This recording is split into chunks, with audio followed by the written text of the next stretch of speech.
नमस्कार दोस्तों, मैं हूं कर्नल अजय भंडारी। आपको यह जानकर आश्चर्य होगा कि इस विश्व के रचयिता भगवान ब्रह्मा भी श्राप से ग्रस्त हैं और इस कारण आपको creator of the universe Lord Brahma के ज्यादा मंदिर नजर नहीं आते हैं।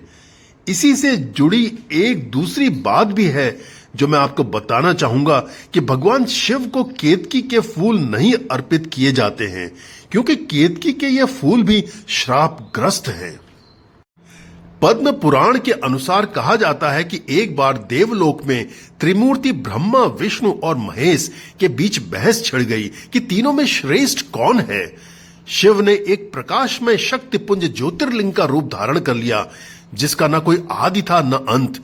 An endless pillar of light with no visible beginning or end.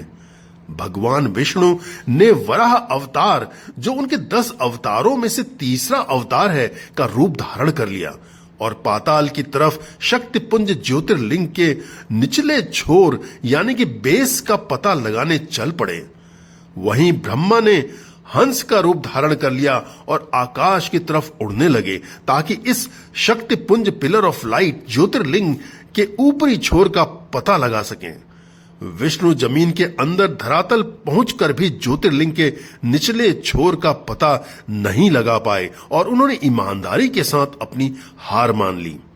उधर ब्रह्मा को भी ज्योतिर्लिंग प्रकाश पुंज का ऊपरी छोर नजर नहीं आया, लेकिन उन्होंने शिव जी को झूठ बोल दिया कि वो ऊपरी छोर देखकर आए हैं और उन्होंने केतकी के फूल प्रमाण स्वरूप पेश किए।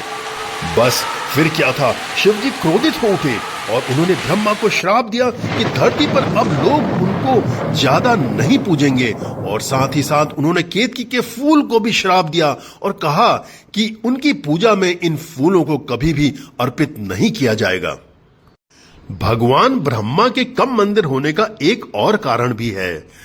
इस ब्रह्मांड की संरचना ब्रह्मा ने करी है, विष्णु ने जीव का पालन किया है, प्रिजर्वेशन किया है और शिव ने तांडव नृत्य करके विनाश की अपनी शक्ति को प्रदर्शित किया है। उत्पत्ति करने के बाद, संसार की संरचना करने के बाद ब्रह्मा का कार्य संपन्न हो जाता है और उसके बाद उनका लोगों की जिंदगी में एक्टिव इन्वॉल्वमेंट नहीं रहता और इसलिए भी लोग उन्हें कम पूजने लगे। चूंकि रोजमर्रा की जिंदगी का विष्णु पालन करते हैं और शिव उसमें बदलाव लाते हैं, ट्रांसफॉर्मेशन लाते हैं, तो लोग उनको ज्यादा पूजते हैं। विष्णु के कृष्ण और राम के रूप में मानव अवतारों से भी वो एक तरह से व्यक्तिगत तौर पर जनमानस के काफी नजदीक रहे हैं। ब्रह्मा को अक्सर 4 शीश वाले भगवान के रूप में देखा गया है जो 4 वेदों को दर्शाते हैं, ऋग्वेद, यजुर्वेद, सामवेद और अथर्ववेद, जो संपूर्ण ज्ञान का द्योतक हैं। कहा जाता है कि दैविक काल में आज जिस क्षेत्र को राजस्थान कहते हैं, वहां ब्रह्मा ने देखा कि एक राक्षस वज्रनाश लोगों को मार रहा है, तो उन्होंने तुरंत उस राक्षस का वध कर दिया और इस प्रक्रिया में उनके कमल के 3 पंखुड़ियां नीचे गिरीं, जिससे 3 सरोवरों का निर्माण हुआ, ज्येष्ठ पुष्कर, मध्य पुष्कर और कनिष्ठ पुष्कर। ब्रह्मा ने इसके बाद ज्येष्ठ पुष्कर सरोवर में यज्ञ किया और राक्षसों से बचाव के लिए सरोवर के चारों तरफ पहाड़ियों का निर्माण किया।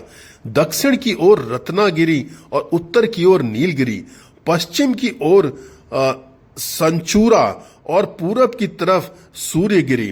कार्तिक पूर्णिमा में हर साल पुष्कर में 5 से 7 दिन के लिए अक्टूबर नवंबर के माह में एक विश्व विख्यात मेले का आयोजन किया जाता है।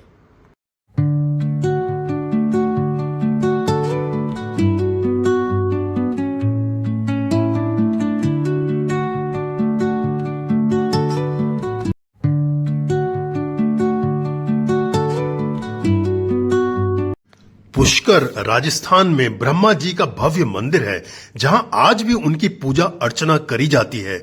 यह अजमेर से 17 किलोमीटर और जयपुर से 143 किलोमीटर की दूरी पर लोकेटेड है।